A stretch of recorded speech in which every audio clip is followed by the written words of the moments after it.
Saan na naman kay Ato? Uy, ang ganda ng ng oso.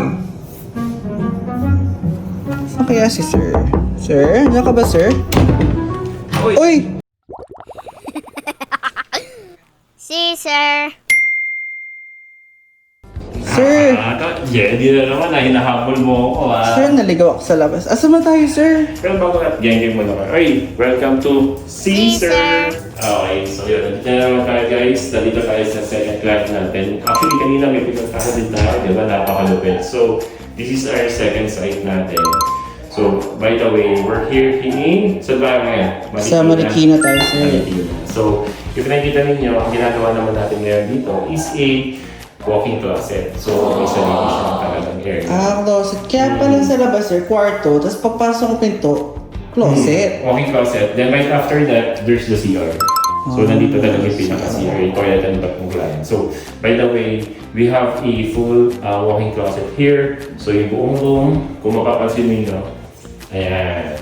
So, 90% na tayo dito, guys. Kung makikita ninyo, we have all the walls has its own function. So, ginawa natin ang storage solution for our workload sa client. So, kung dito sa side muna natin dito naman, pag wala ka dito kasi may open pa to, this is a sliding door. Okay. Kaya pala may abang na siya, Sir.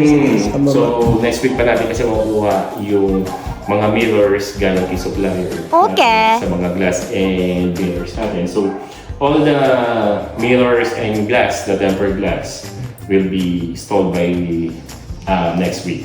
Okay, so by the way, this is 90% complete. So, kung mapapansin mo, we do na naman, materials natin, anong ginagamit natin usually? Support natin. Marine board. Yung marine board. So, this is a marine board, laminated finish.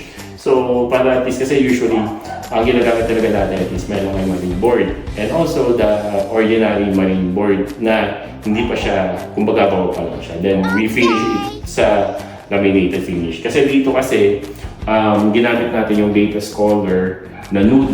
Diba? Ang ganda. Di ba ang ganda sa camera? Nude Sobrang color. ganda, Sir. Diba? So, yun naman ang mga pailaw natin, Sir. So, Then, with the lights and also here, this is the main counter cabinet. Actually, this is the corner wardrobe. Ayan. Kaya may papasok pa siya. So, minmaximize natin yung mga corners. Kaya, ito usually, ang ginagawa ko sa mga designs natin for wardrobe, kinakain ko talaga siya for hanger rod. Okay. Para yung mga hindi unused or hindi mo masyadong ginagamit, doon mo ilalagay sa pinaka-corner. So, yun. Kaya pinakamaganda talaga pag hanger rod para hindi masyadong mahirap kunin. Aside kung mga pang fold clothes. Like here, dito naman yung fold clothes. So, combination ng fold clothes natin dito na shelves, open shelves. Then also, meron tayo dito ng drawers.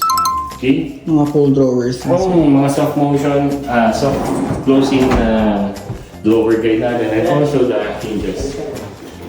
Okay? So here, and then ganun din, we have the hanger. And also here, yung mga ating railings na recess type. Kita nga natin yan, Sir.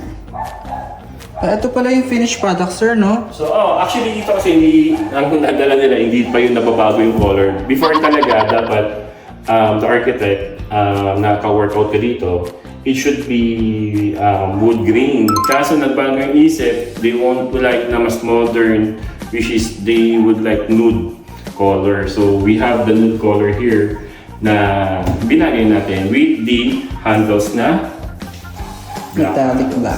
matte black. And also here,